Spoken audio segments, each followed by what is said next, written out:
Srimad Bhagavatam, Canto 5, Chapter 18, Text 4, Translation and Commentary by His Divine Grace, Srila A.C. Bhaktivedanta Swami Prabhupada, Founder Acharya Visco.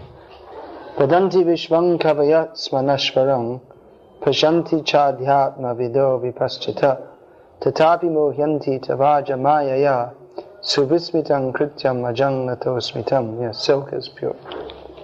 Yes.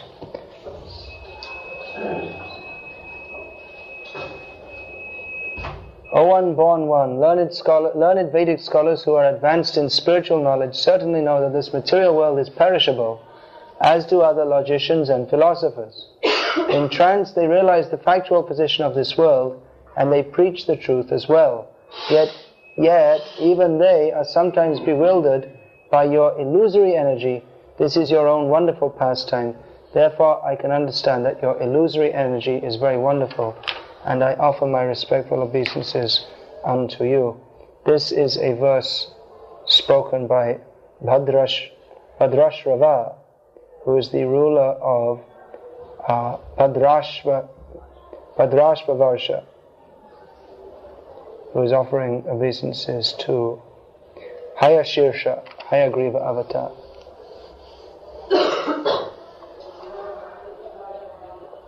It's very interesting because he's talking about the logicians and philosophers. Generally the Vaishnavas, especially the Sri Vaishnavas, they worship Hayagriva incarnation for the sake of blessings, so they can become expert in philosophy and knowledge. Just as generally materialistic people worship Saraswati, Goddess Saraswati, for material knowledge, so the Vaishnavas, they worship Hayagriva avatar to get the blessing of knowledge, so that they may understand him and preach also. Purport: not only does the illusory energy of the Supreme Personality of Godhead act on the conditioned soul within this material world, but sometimes it also acts on the most advanced learned scholars who factually know the constitutional position of this material world through realization. As soon as someone thinks, I am this material body, aham rameti, and everything in relationship with this body is mine, he is in illusion, moha. This illusion caused by the material energy acts especially on the conditioned souls, but it sometimes also acts on liberated souls as well. A liberated soul is a person who has sufficient knowledge of this material world and is therefore unattached to the bodily conception of life. But because of association with the modes of material nature for a very long time, even liberated souls sometimes become captivated by the illusory energy due to inattentiveness in the transcendental position. Therefore Lord Krishna says in Bhagavad Gita, Mam eva ye prapadyante mayam etang taranti te. Only those who surrender unto me can overcome the influence of the material energy. Therefore, no one should think of himself as a liberated person immune to the influence of Maya. Everyone should very cautiously execute devotional service by rigidly following regulative principles. Thus he will remain fixed at the lotus feet of the Lord. Otherwise, a little inattention will create havoc. We have already seen an example of this in the case of Maharaj Bharat. Maharaj Bharat was undoubtedly a great devotee, but because he turned his attention slightly toward a small deer, he had to suffer 2 more births, one as a deer and another as the Brahmana Jara Bharat. Afterward he was liberated and went back home, back to Godhead. The Lord is always prepared to excuse his devotee, but if a devotee takes advantage of the Lord's leniency and purposefully commits mistakes again and again, the Lord will certainly punish him by letting him fall down into the clutches of the illusory energy. In other words, theoretical knowledge acquired by studying the Vedas is insufficient to protect one from the clutches of Maya. One must strongly adhere to the lotus feet of the Lord in devotional service. Then one's position is secure. There are many wonderful verses in the scriptures. All the verses are wonderful. I especially chose this one. I was thinking to speak on that one. Sanskrit Ananda was appreciating that. Kechit Kevalaya Bhaktya Vasudeva. There's so much important information in that verse and the purport also. But then I was just reading here, it struck me how this always happens, how some question comes up in our discussion with devotees, or some doubt or some thought about the philosophy comes in our minds, and then very often this happens, and we read, and even though we've read many times, just exactly the answer is given there in Shastra. Krishna is non different from Bhagavatam. Bhagavatam is Krishna. Prabhupada writes in an early purport, early in the first canto of Bhagavatam, that by studying the Srimad Bhagavatam, it is just the same as getting the personal association of Krishna, because this is Krishna in literary form. One who hears properly Srimad Bhagavatam can see Krishna present in every page, in every line, in every word. So this question came up just 2 days ago. The question is coming up a lot about the fall down of a person who is advanced in spiritual knowledge and advanced in spiritual life. How is it possible? Here the answer is very clearly given, that even learned Vedic scholars who are advanced in spiritual knowledge certainly know that this material world is perishable, as do other logicians and philosophers. In trance, they realize the factual position of this world. In other words, someone who's in trance, that word is derived from samadhi. Jai Hare Krishna. Samadhi, we generally think of a yogi sitting with his eyes closed, but samadhi doesn't necessarily mean that. Samadhi means to be fully on the platform of transcendental realization. So in trance, they realize the factual position of this world, and they preach the truth as well. Yet even they are sometimes bewildered by your illusory energy. This is your own wonderful pastime.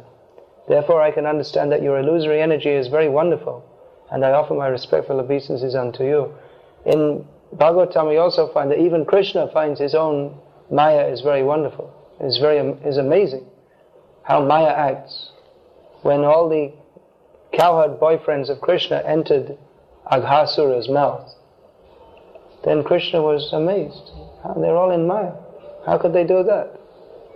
They saw the big snake is there with his mouth open, and they thought, this must be another demon. There's another, how wonderful Maya is, that people think this is pleasure, to ride around on horrible motorbikes. And Maya is so wonderful.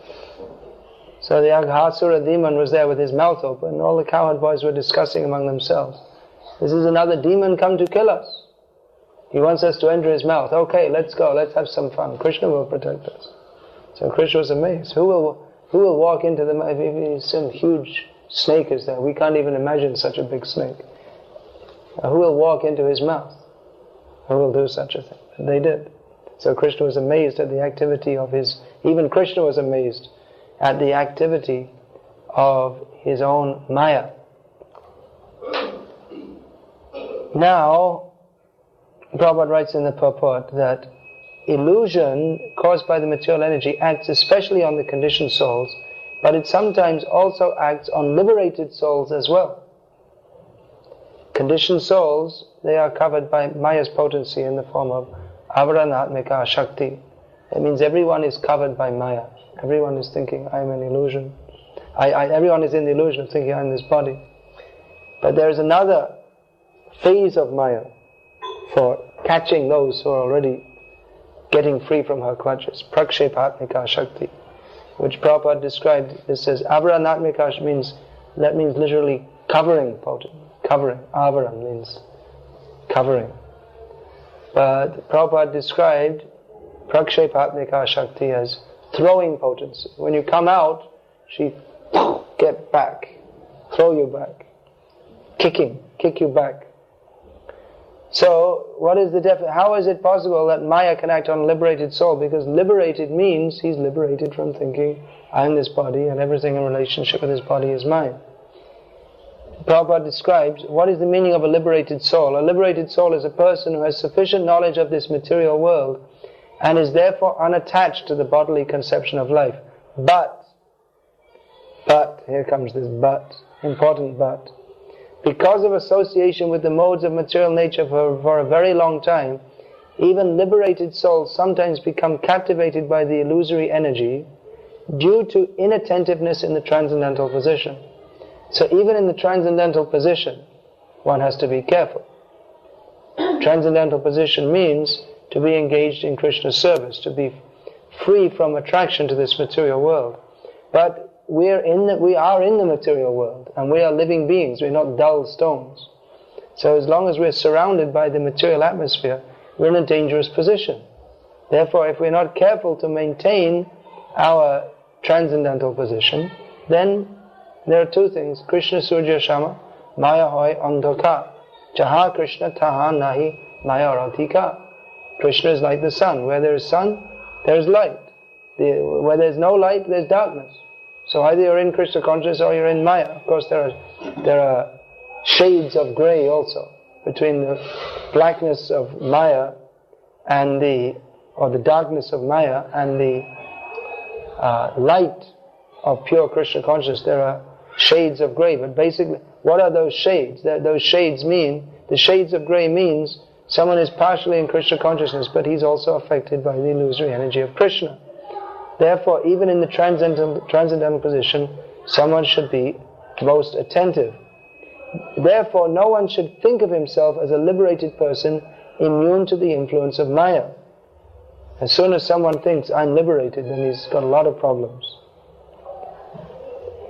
Everyone should very cautiously execute devotional service by rigidly following regulated principles. Very cautiously. Rigidly. What adverbs Prabhupada is using? Very cautiously execute devotional service by rigidly following regulated principles. Thus he will remain fixed at the lotus feet of the Lord. Otherwise, a little inattention will create havoc.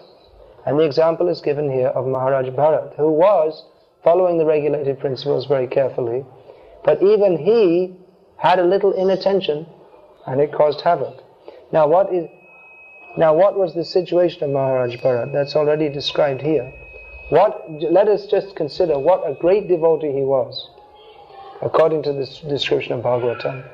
In the gardens of Pulaha Ashram, Maharaj Bharat lived alone and collected a variety of flowers, twigs and tulsi leaves. He also collected the water of the Gandaki river, as well as various roots, fruits and bulbs. With these, he offered food to the Supreme Personality of Godhead, Vasudeva, and worshipping him, he remained satisfied. In this way, his heart was completely uncontaminated, and he did not have the least desire for material enjoyment. All material desires vanished. In this steady position, he felt full satisfaction and was situated in devotional service. That most exalted devotee, Maharaj Bharat, in this way engaged constantly in the devotional service of the Lord. Naturally, his love for Vasudeva, Krishna, increased more and more and melted his heart. Consequently, he gradually lost all attachment for regulated duties. The hairs of his body stood on end, and all the ecstatic bodily symptoms were manifest. Tears flowed from his eyes, so much so that he could not see anything. Thus he constantly meditated on the reddish lotus feet of the Lord. At that time his heart, which was like a lake, was filled with the water of ecstatic love. When his mind was immersed in that lake, he even forgot the regulative service to the Lord. So he started off following the regulated principles, but due to his absorption in ecstasy in the service of Krishna, he forgot the regulated principles. He was on the platform of bhava, which is just prior to the platform of full prema. He was on the platform of ecstasy prior to the platform of complete love of Krishna. Then, as we all know the story, incidentally he became attached to a deer. Because it's naturally what he did, he should have done. The deer, the female deer, jumped over the river, hearing the sound of the lion roaring close by, and as she jumped, because for pregnant women, especially those who are in later stage of pregnancy, jerky or sudden movements or anxiety, that should be avoided. So she had not exactly miscarriage, but she gave birth. Her child deer fell out of her body as she jumped over the river, and she fell down dead.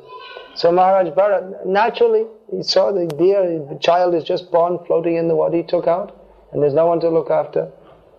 So he took the deer out, but then what should he have done? He thought no one is there to protect the deer. Now a young baby needs full attention, a young baby of any species, especially the mammals like that, maybe the fish, only by seeing they maintain their children. But you see even the dogs, the pigs even, how much attention they give to their young children. So a young child needs a lot of attention, and the nature of a child being so much dependent that the parents, it's almost like the relationship between God and His devotee, that the devotee is absolutely dependent on the Supreme Lord, and depends on the Lord for everything, has no other protector. So in this way, someone who becomes a parent, they have to give full attention to their children, and there's some kind of exchange of feeling, that is a feeling of love. And in this way, the parents, they have a feeling almost like, I am God, I am the protector of this living being. So aham mameti janasya mohoyam aham mameti, I am this body, and because it's on the bodily platform, therefore that increases. So Maharaj Bharat was undoubtedly a great devotee, but because he turned his attention slightly toward a small deer, he had to suffer 2 more births. He was undoubtedly a great devotee, but his attention got diverted. So much so that after some time he became actually insane. He was talking that how exalted is this planet Earth, how fortunate is this planet Earth because this deer is placing its footsteps on this earth, which is madness. There's no connection with reality whatsoever. But that is the nature of illusion. That one thinks in terms of that which is dear to him on the bodily platform as being most exalted. Janani janma bhumischa swargameva gariyashi. One thinks, my mother, my dear mother, and my land of birth, they are so wonderful. Everyone thinks, my land of birth is so wonderful. Whatever country you're born in, even if it's the most miserable place in the world, like Russia, I have to say. It's a very, don't mind, it's a very miserable place. Just, there's no beautiful scenery, at least what I've seen, just miles of forest, and it's all, there's no, at least in modern city, there's no aestheticism whatsoever. They put the power station right in the middle of the city, and people are miserable, and it's dark and cold, but people are thinking, we are Russians, and it's so wonderful to be a Russian. Everywhere, in Bangladesh, Amar Shona Bangla, Ami Tomai Bhalobashi, my dear golden Bengal, I love you. So everyone is thinking, Jai Hind, Mera Bharat Mahan, my India is great. It's a great mess, there's no doubt.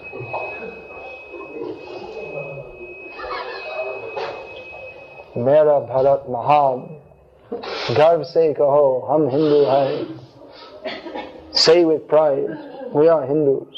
So everyone is proud. This is Maya. It's not expected that a great devotee would also get into such Maya, but Maya is very powerful.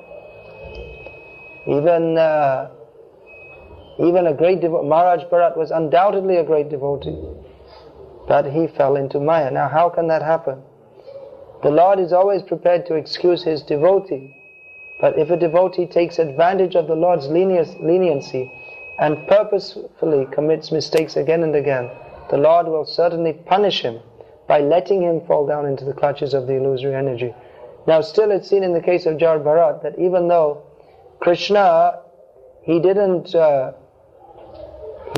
excuse him from his mistake of becoming attached to a deity, because there's a science of Bhakti Yoga. Bhakti Rasamrita Sindhu, Prabhupada has translated as the nectar of devotion, the complete science of Bhakti Yoga.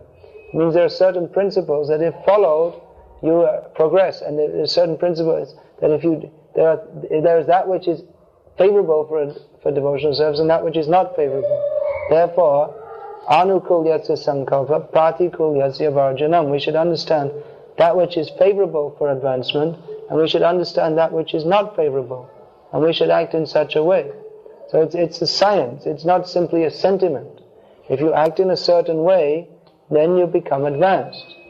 And if you act in a certain way that is against the principles of devotional service, then you don't become advanced. Or even if you are advanced, if you think, now I'm so advanced that it doesn't matter all these things, I don't have to follow, then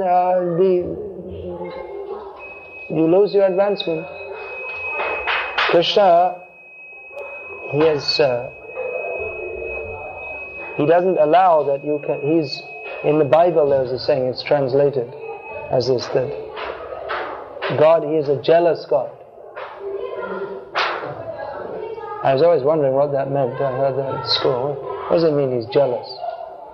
But like that, Krishna says, Sarvadhaman parityaja mam ekam sharanam vraja. You surrender to me only.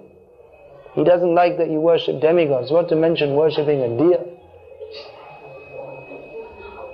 Even if you think the demigods are equal to the Supreme Lord, yastu narayanam devam brahmarudra didaivatai sanatvenaiva viksheta sapashandi bhavedruvam.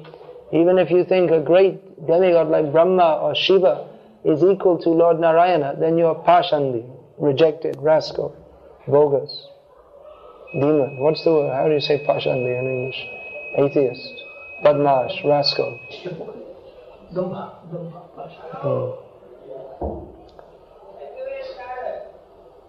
So similarly, if one thinks, now that may manifest itself in different ways. The common mistake in Hindu culture is to equate the Supreme Lord with demigods. But in the Western world they have also their own kind of demigods, materialistic philosophers, great thinkers, influential authors, writers, management gurus, New Age gurus, all kinds of people. There are so many people. We can find so many books and so many people giving advice in different ways, how you should live, how you should act. But a devotee, he simply sticks to Shastra. What does Shastra say? How should we act? We should act according to Shastra. What is that verse? Ya Shastra vidimutsya tasmat shastram pramanante karya karyam vyavastito. Therefore, one should act according to Shastra. It's very clear. That we read this morning also. It's very important. Again, the same thing. When you're reading Prabhupada's books again and again, you get confirmation of the principles that we were reading. Prabhupada is very strongly establishing how you have to follow Shastra. He was saying that in relationship to Mayavad, how impersonalism cannot be accepted because it is against the whole tenor of the Shastra. How Sankhya philosophy cannot be accepted because it is against the tenor of the Shastra. So similarly that can be applied to, there may be so many philosophies which become popular, but if they're Shastra viruddha, if they're against the conclusion of the Shastra, then they cannot be accepted. So we should be very careful. It's not that because Jar Bharat fell down that Everyone fell down. That's another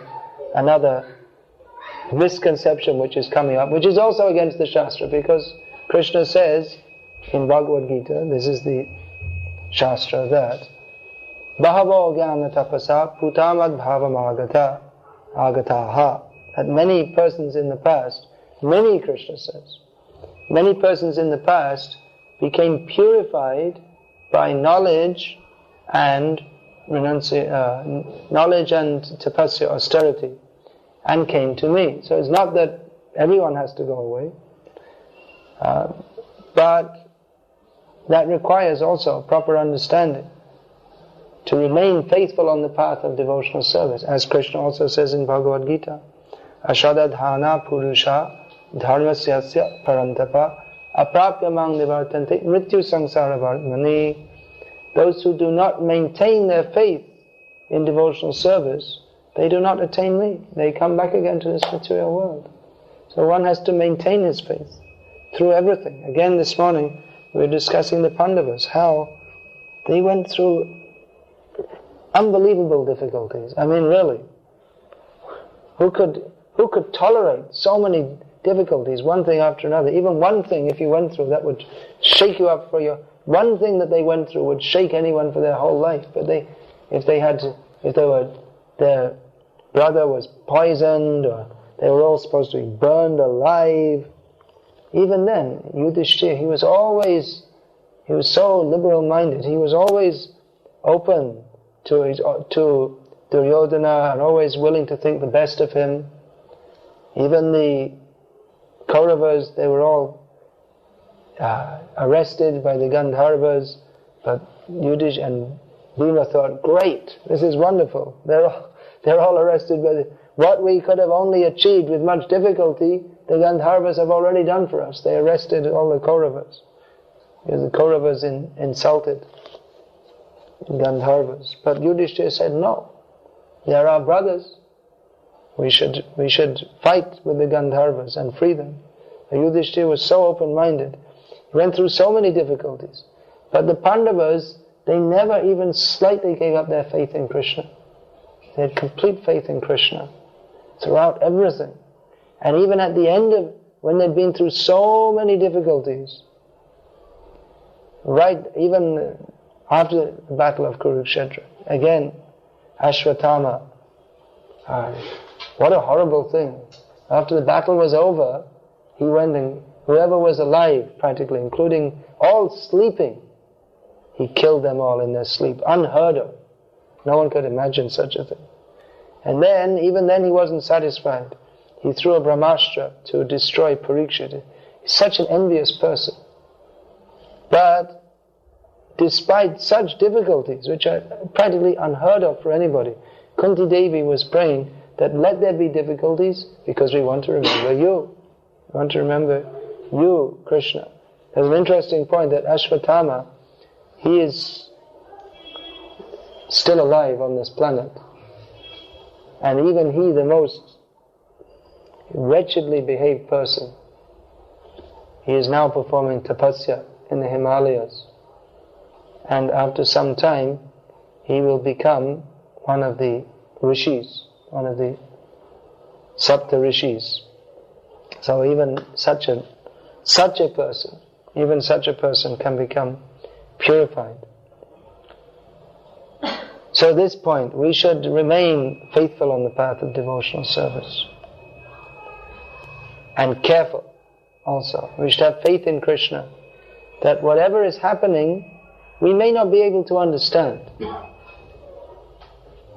But still we should have faith that ultimately Krishna is in control. The Pandavas, if they stop to think about it, if they try to logically formulate, why is it that we're going through so many difficulties? Krishna is personally present in this world. He's our friend. Why does he allow all these things to happen? One thing after another. Why does he allow it? They didn't question that. They just accepted whatever was their fate and went on with their service to Krishna. Krishna had his plan. Tatenu kampan susanikshamano bhunjana evatnarkutang vipakam vidvagvapubhir vidhan namaste Jiveta yo muktipade sadaya bhag. This Lord Brahma has analyzed that anyone who has such an attitude that whatever may happen, I must go on with my service to Krishna. I won't give that up under any circumstances. Even so many difficulties come, you think, well, I deserve it. But such a person, if he goes on serving the Lord with mind, body and words, then such a person is guaranteed to get Krishna's mercy. Krishna will not deny such a person his mercy. So we should be careful in devotional service, confident of Krishna's protection, but at the same time not take it for granted. We should act in such a way that Krishna will be pleased with us, and not think that now I've become so advanced I can do whatever I like. No, there are rules and regulations of devotional service that we should follow very carefully. The rules and regulations of devotional service, they're mostly based around hearing and chanting about Krishna. Hearing and chanting. And of course, our service to Krishna must be there. Especially in the modern age, hearing and chanting it's not recommended only to hear and chant for one's own benefit, but he should also with them. He is blessed. So, here are some important points which we can consider also. Because any verse of Bhagavatam, actually you could write, we have this Bhagavatam in 18 volumes. 18,000 verses in 18 volumes. But even one verse, you can have 18 volumes, this big. And it's not that the purport gives the essential understanding, but there's so much to be discussed. Just like this verse, now I'm speaking on it, but we could call 500 other devotees and ask them to speak on it also, and they'd all give their own realizations, because realization of Krishna and the philosophy of Krishna consciousness is unlimited. Krishna is unlimited. So we should study and also consider what is the subject matter.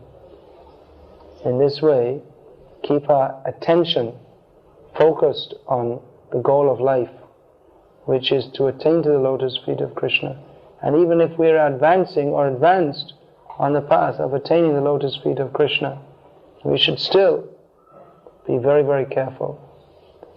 As Prabhupada writes in one purport in the Bhagavad Gita, there can be accidents even on the royal roads, even on a good road, good wide road, such as you don't see in this country. But even on a good road, with dry road, clear vision, good driver, safe car, even then there may be an accident. So we should be very careful. Hare Krishna. So any question, please? When you explained that the different tests which Pandavas went through, how do we actually understand them? This is not for Krishna understand, it teaches in various ways, like the same thing with things happening at the moment also, like how do we understand them? There are different ways to understand. We know that the Pandavas are great devotees. How do we know? Devotee will be understood by testing. This kind of test brings out the greatness of a devotee.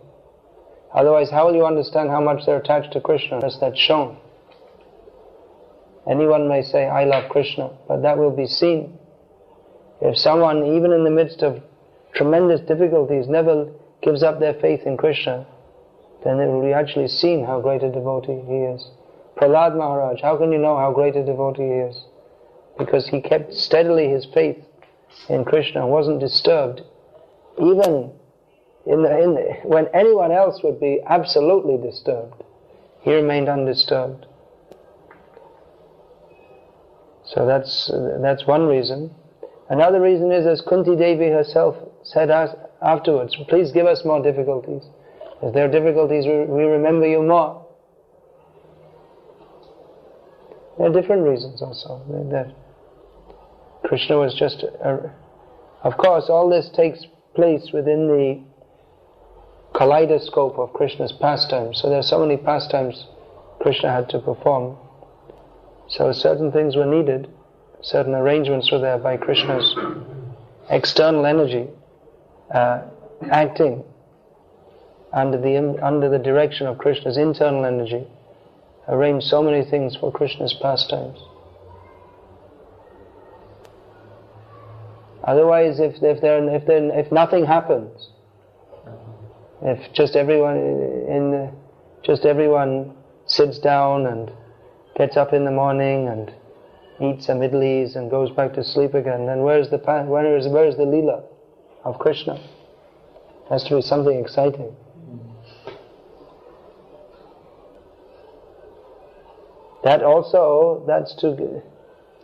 These pastimes are there, that's just to show, unless those example is there, how will we, who are just trying to be devotees, how will we get any enthusiasm, inspiration? If there's little difficulty, we think, oh, what's the use of this Krishna bhakti?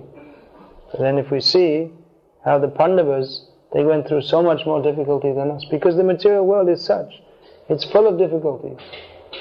That is the very nature of the material world.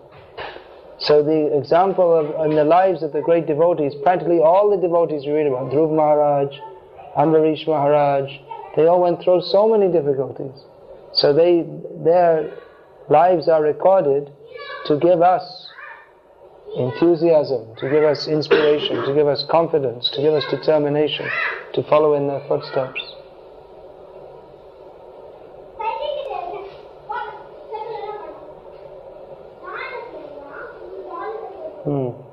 Maharaj, is it necessary that one should analyze which position he is in as far as advancement is concerned? Direction, Shastra gives so many different understandings, so that is there. We should see what is our position. Generally, we tend to think we're more advanced than we are. There are certain tests, yes, we should see.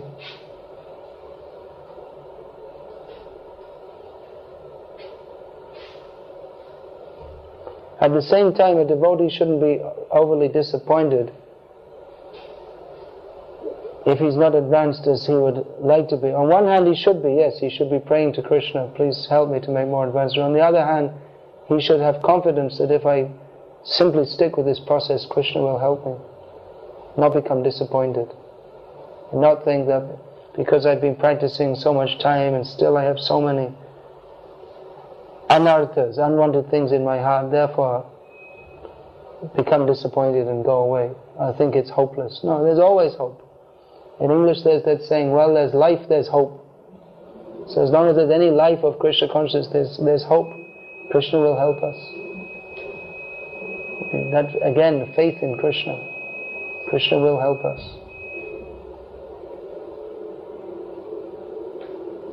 We have to become more and more conscious of Krishna. Krishna conscious means to be conscious of Krishna. We're chanting Hare Krishna, we're talking about Krishna, but actually to understand that Krishna really is a person. It's not just some dogma that we are stating. Some dogma that we don't like him, personalist, we're personalists. It's not simply a dogma. Krishna is a person, and he'll personally act in our lives to help us. He is doing that. And we see that again and again.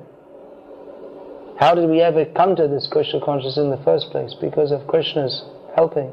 We can see how Krishna is acting in our lives.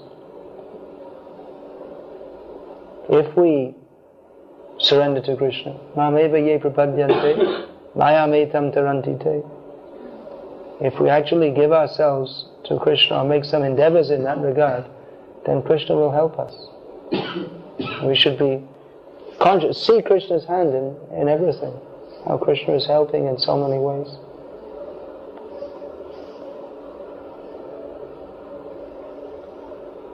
Similarly, you were saying about some disturbances in our movement. Well, yes, in many ways it's inconceivable. Just like for the Pandavas, even Bhishma Dev said, it's inconceivable. How could the Pandavas, they're the personifications of righteousness. And the Supreme Personality of Godhead, their friend is personally present, still they went through so many difficulties. It's inconceivable. But Krishna has his plan. We may not know what it is, but still we have to. It's not that we can go outside Krishna consciousness, that won't help us.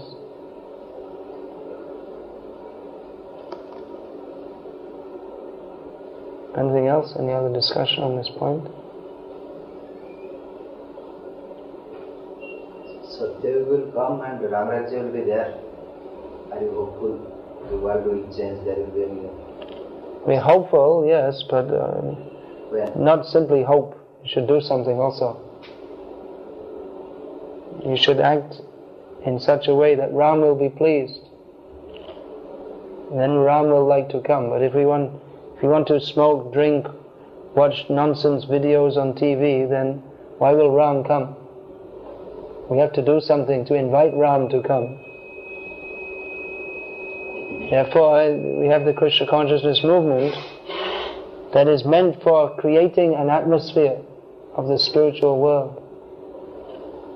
In Ram Rajya, what is everyone doing? You think all the Ayodhya Vasis, they're watching TV up till 2 o'clock in the morning? Oh. No, they're constantly Satatam Kirtayanto Mang Yatantascha Dradavrataha Namasyantascha Mang Bhaktya Nitya Yukta Upasate. The pure devotees, Ram Bhaktas or Krishna Bhaktas, they're constantly engaged in glorifying Krishna with great determination.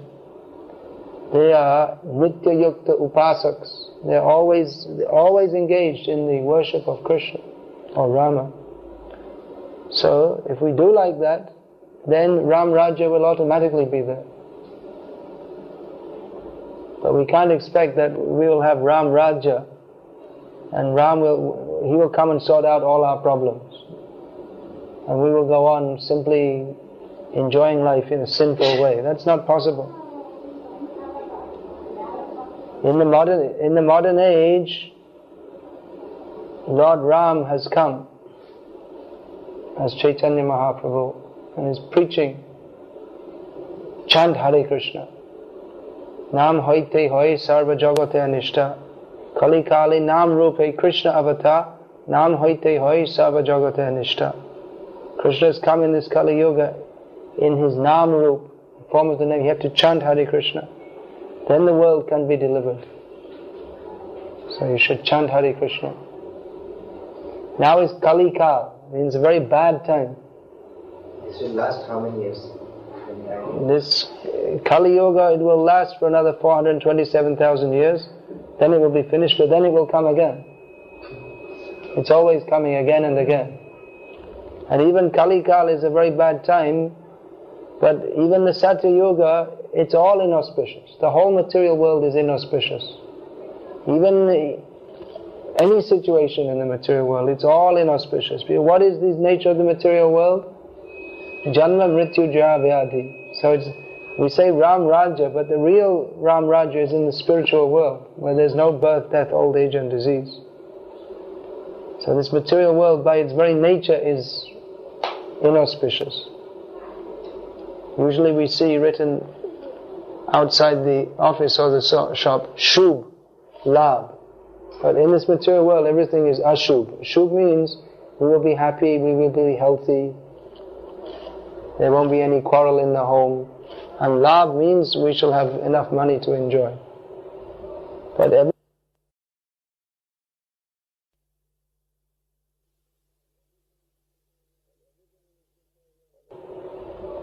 everything in this material world is Ashubh, because if you have to die, where is the auspiciousness? You may say, my home is very nice, but tomorrow a gang will come with a machine gun and shoot everybody and steal everything. Then where is the shubh? If you all have to... But that is exactly what is happening. Is all have to die. And whatever labh is there, after some time there is hani. Whatever you get is all gone. So the real shubh is to think of Krishna, remember Krishna. And the real labh is if you get Krishna bhakti. So this Krishna consciousness movement is meant for teaching this principle. It's not simply by starting some political party you can have Ram Rajya. And not just by talking about it. You have to do something also. You should chant Hare Krishna. That will help you. Then we will see if Krishna is pleased. Now we have democratic government. So if enough people become Krishna conscious, then they'll vote for devotee leader. But basically the leaders, they are saying, we will provide you so many material facilities. And whoever you vote for, it doesn't make any difference, practically. It's all bad situation. You see, even there's so much garbage in the streets. So, what is the government, what is the municipality doing? In the land of Bharat Bhumi, where Govinda has come, and they're killing so many cows, it's going on, slaughtering so many animals. On every street corner there is a sign, abortion, only 150 rupees, everywhere. How sinful they have become. Previously it was considered auspicious in India to have children. Now they say, we too, ours one. We don't want children. Kill them. So India has become practically the most sinful country. Because in other countries they may not even know these things are wrong. But in India they know, still they're doing. In India people know that drinking, smoking, illicit sex, gambling, they know these things are wrong, still they're doing. Therefore they are more sinful. And how can you expect Ram Rajya?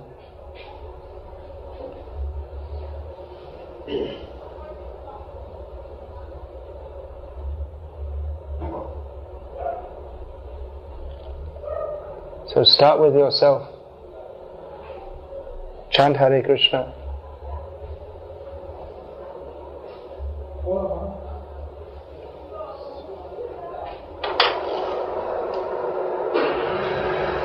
Hare Krishna. Anything else? Any other point? The people who are from abroad, they follow the culture and system of Indian nation. Hare Krishna. Some of us are trying to do so, yes. And the entire system of Indian culture is going away from them. Yes. What is the reason behind it? Why they are... There may be many reasons. I've analyzed this in detail, taking quotes from Srila Prabhupada in one book I've made. If you like to read, you can get that book. It's called A Message to the Youth of India. There are many reasons. Basically you can say it's Maya. Everyone in this world is interested in Maya. That the influence of Kali is there. There are many reasons. I've given that in detail. One thing is the government. The government in this, when India got so-called independence, they should have declared Vedic culture, Krishna Bhakti, as the national culture. But instead they said, we've had too much, religion has spoiled India. Now we should have factories, isn't it? That was the new culture. Actually Gandhi, we're not saying Gandhi was perfect in all ways, but he wanted the village culture, which was that village culture with Krishna Bhakti that nourishes spiritual life. But the city culture, by the very nature, it spoils all traditional values. That people come, they live, you have to live in as few people, crush the people in. That means you don't want a joint family, you just have the Hum tu hamare ek. A small family, they don't want big families, too much problem. Then all people come together. What are they going to do in the city? Traditionally people in the village, there's no electricity. At night what will they do? They'll listen to Ramayana or chant some bhajans. That is the traditional culture. I've seen Probably, maybe even more than you, because I traveled in the villages in India and Bangladesh. Even those days there was no electricity. How the people automatically, when it becomes dark, they start chanting Hare Krishna. Now what do? Some smoking, drinking, gambling, fighting, cinema, TV, all these things. So the whole modern way of life is there. There are so many influences. You can read that book. You should read that book. Do you have any copy here? There's one copy right in that bean bag. Whose is that? That's analyzed in this. But there is an antidote. Maya is very powerful. Much more powerful than us, but more powerful than Maya is Krishna. So we have to if we want to become free from these influences, we should bring Krishna into our lives by chanting Hare Krishna. Otherwise you're going to be a victim of this horrible society. And not only you, your children, they're all going to be monsters, I can tell you right now. Because it's the same thing in the Western world. Our generation, that our parents, they expected obedience from us as they had been obedient to their parents. But under the influence of TV, you see, just like, I don't see, but people tell me, how the young people are growing up in India now. Who are they following? What are their role models? The movie heroes who are all rogues and rascals. But if you can punch someone in the face very expertly and break the law and be corrupt and so many things I don't want to say, then you become a hero. This is what they're following. This is what they see.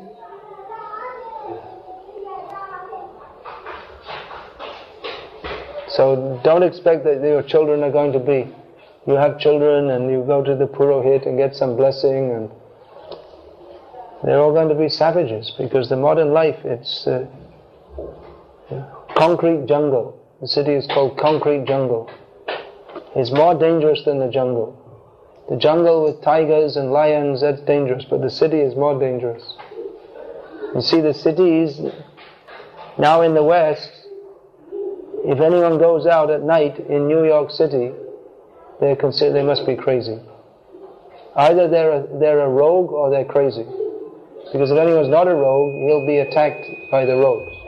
The rogues are just looking for some innocent tourists or something to attack them. In Bombay also, it's a very common thing. Bombay, Delhi, people, they're just going on the streets. No women will wear the gold or anything unless they're crazy. They'll have their ear cut off, finger cut off. It's a common thing. Businessman is driving in his car, at the red light, machine gun, there, finished. In Bombay, it's every day practically. Why? Because Kam, Krodh, Lobh, this has been promoted more and more. Everything is, in modern life, everything is promoted by Kam, lust.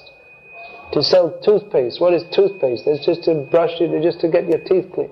Every toothpaste is sold with how you will smile nicely to attract some young boy or young girl, isn't it? Everything. A car is just it's a tin box. We're going from here to there, but it's all sold on the basis of prestige, which again comes to the same thing. Kama. Krodh. This again, TV. What is this? All TV is only Kam, Krodh and Lobh, nothing else. Kam, Krodh, all anger, fighting, and then Lobh. Buy this, buy that, buy something else. So how can you expect that your children, if they're brought up on this, Kamas, Krodhas, Tata, Lobhas, Tasmat, Etat, Trayang, Tyajet, Trividang, Narakasyedam, Dwaram, Nashanam, Atmana. In Gita, Krishna says there are 3 gates to hell. Kam, Krodh and Lobh. Therefore an intelligent person should give them up. The whole Indian culture is meant for giving up Kam, Krodh and Lobh. The modern culture, or lack of culture, I call it anti-culture. That is meant for promoting these things. So how can you expect any goodness? If you at all want to have any hope for your family, you should chant Hare Krishna and teach your children to do so also. Let them have different values. You should understand very clearly this modern culture. I was saying this morning that Indian culture is meant for manpower export to Vaikuntha. But modern culture is manpower export to hell. That's all.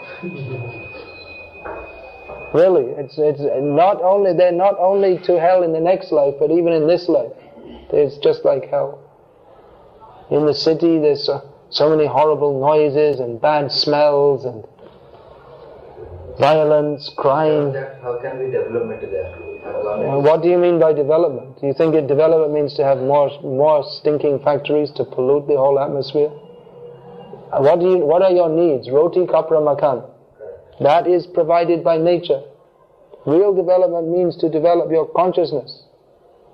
Everything was there. You see, such wonderful books were being promoted previously in Indian culture. And even materially, why the British, the Portuguese, the French, the Dutch were coming here?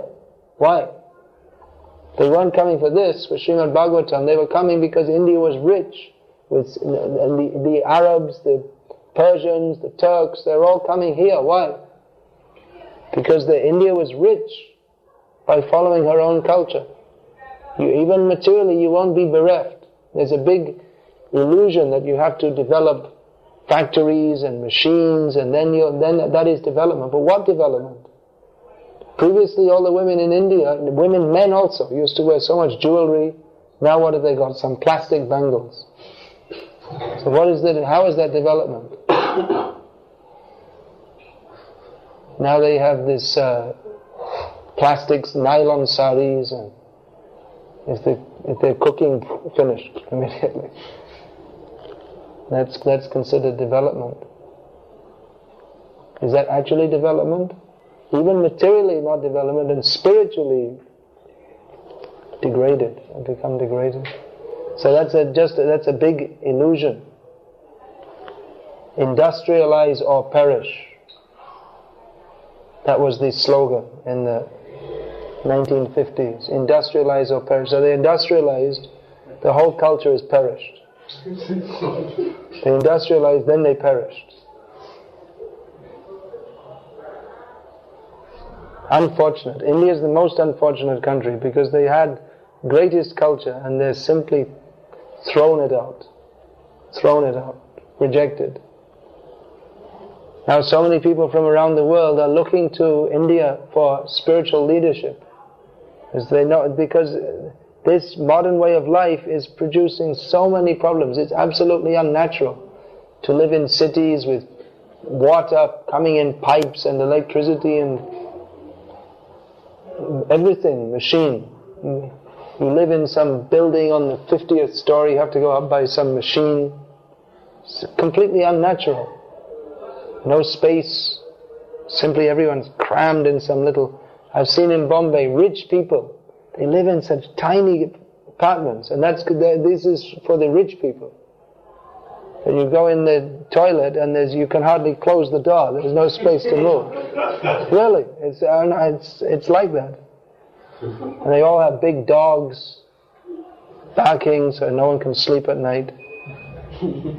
That's considered very prestigious.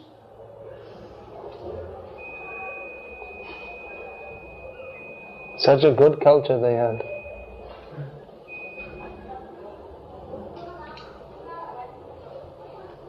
Now love marriage, divorce, all this is not coming, come. The next thing that will be prestigious, to have a divorce. Already is, yeah. Only the advanced, progressive people have divorces, you see. This is my first son from my first marriage, this is my second son from my second marriage, and this is my third husband.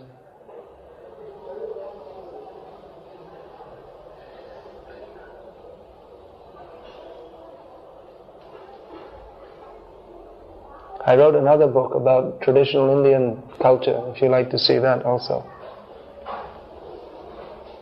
Do we have any copy of that here? Oh. If you like, you can see that. Do you have these books? Are you a life member of ISKCON? You have these books? Yes, I am. Are you reading them? Yeah, I'm doing it. Good, very good.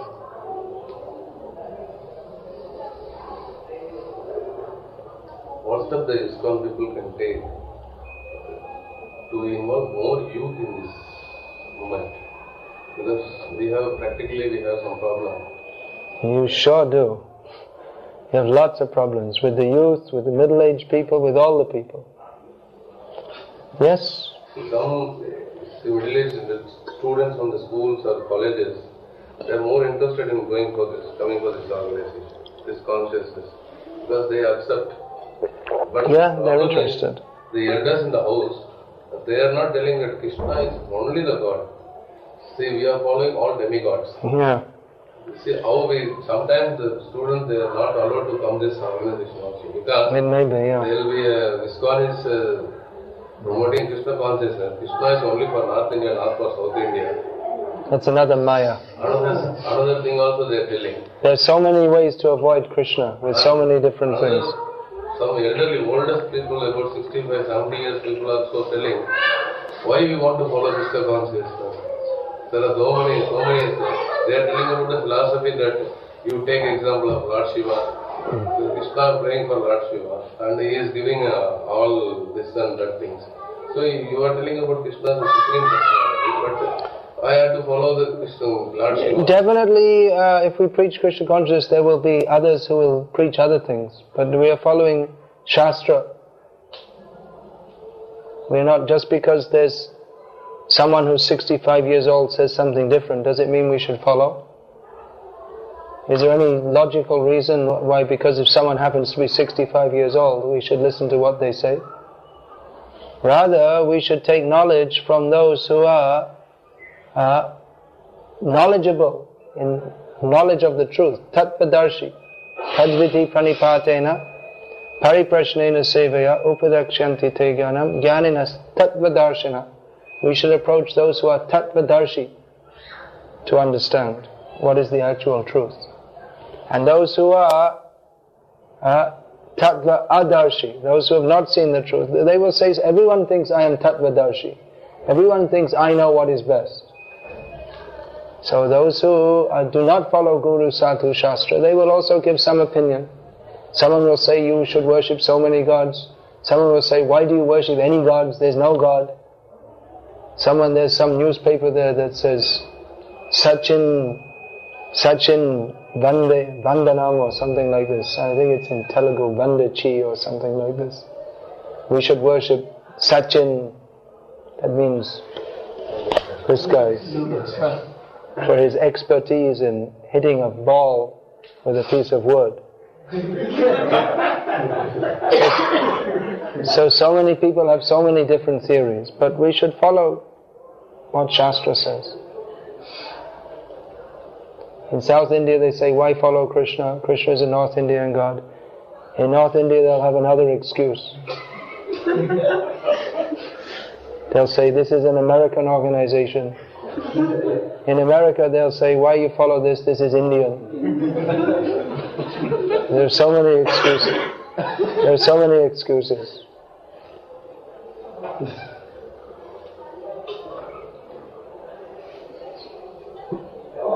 In America there is a saying that excuses are like elbows. Everyone has two, at least two. Is it? I never heard that one. What is that? Excuses are like elbows. Everyone has at least two. Get out of my way.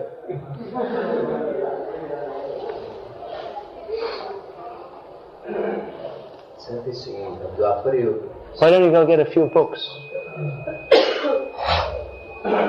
This Dwapar Krishna Lila started when how many years old? 10,000 years or 6,000? What do you mean? I can't follow exactly what is the question. This Krishna's Lila in India, it was how many years old? As per present. Krishna appeared in this world at the end of Dwapara Yuga, which is approximately 5,000 years ago. Of course, the modern Indologists, they have different theories. But according to Shastra, it's very clear. It's 5,000 years ago. There are so many different theories. But we like to follow Shastra, because Shastra means that which is given by Krishna, that is infallible. And that which is given by conditioned soul, that means people who don't follow Shastra, who are under the modes of material nature, who are influenced by Maya, then Brahm, Pramad, Vipralipsa, Karana Patav. They have 4 basic mistakes, 4 basic defects. Everyone in the material world, every conditioned, that means Maya Baddhaji, they make mistakes, they're in illusion, Brahm, Pramad, Vipralipsa, Karana, they have imperfect senses and the tendency to cheat others. So everyone makes mistakes. Even Mahatma Gandhi, he was told, don't go to the prayer meeting today, there is danger. He didn't believe it. He was shot. Everyone is in illusion. Everyone is thinking, I am this body. Happiness will be achieved if I can get more money, if I can have a healthy body, all these things. Then imperfect senses, either we perceive something wrongly or we misunderstand what we perceive. I may see from a distance, I may see there's a big pond of water, but it may be simply a reflection, mirage. Or even if I see something correctly, I may misunderstand. Just like in science, they see so many things and then they interpret, but many times the interpretation is wrong. That's why people have great faith in modern science, but often the theory is completely wrong. Even different scientists say different things. I saw something in the newspaper a few years ago. One scientist said that the theory, that it's widely accepted theory, that the blood goes out from the heart, through the veins and comes back through the arteries, or vice versa, I can't remember. He said that actually in both of them it's flowing both ways. Some theory, I don't know if it was accepted. Even over a very basic thing. Then tendency to cheat others. Even though we don't know, we like to pose ourselves as if we do know. Just like the scientists, they like to say that everything has evolved from matter. There's no proof, but still they teach it in the schools as if it was true. Although there's absolutely no proof whatsoever. If it was scientific, they should be able to, if they know that life comes from matter, they should be able to take some chemicals and make it into some living being, but they can't do it. Not only can't they do it, but they're nowhere even close to doing anything slightly close to making matter, but still they like to present as if they know, even though they don't know. Once I saw a magazine in which it was said that now scientists, because even by their own theories, they understand that their evolutionary theory can't stand. Originally they had the theory that on this earth there was some so-called primordial soup which bubbled for some time, and then from the bubbly chemical soup, some cells were formed, and then they made some kind of fish, and then they crawled onto the land and became lizards, and then after some time they stood up, and then after some time one of them became Darwin and made evolutionary theory. So they, even by their own stupid standards, they found that they can't, it doesn't stand. You can't, from what they have observed, this evolutionary theory is bunkum.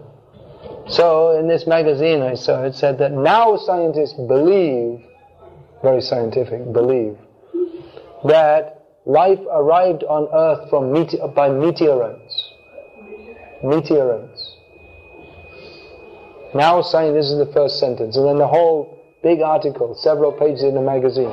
This happened so many years ago, and then this happened, and then that happened, and it's all just based on the first thing scientists believe. On what basis? They know. It's all just absolutely speculation without any evidence whatsoever. This is called science. It's called cheating, actually. They teach you that science means that which is observable by hypothesis and experimentation. But they have only hypothesis. Now some things, of course, they can make by modern science from crude oil you can make so many polymers, polyesters, fuels, and so many things. All right. Give credit where credit is due. If there's any credit for doing that, we don't really need all these things. If the oil remained where it was, life would still go on. But when they say that we were giving you knowledge of how life has come, and life has come from matter, and without any evidence whatsoever, then that's simply cheating. So we take knowledge from Shastra, which is Brahm Pramad Vipralipsa Karana Patav Aja Bhigya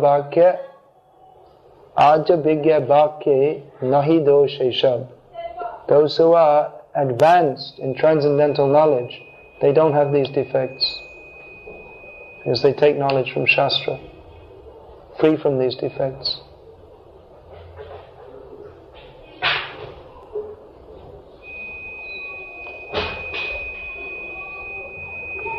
Unfortunately, in modern India, people have become mesmerized by so-called science. They have great faith in science. Science will solve all our problems. What a joke. Once, science has created so many problems, actually. And we think we're making progress. By modern technological way of life, there are so many new problems, and then they make some new technology to solve the problem, and they advertise, see, we're solving all your problems. First they create a problem, and then they do something to solve it. That again creates another problem.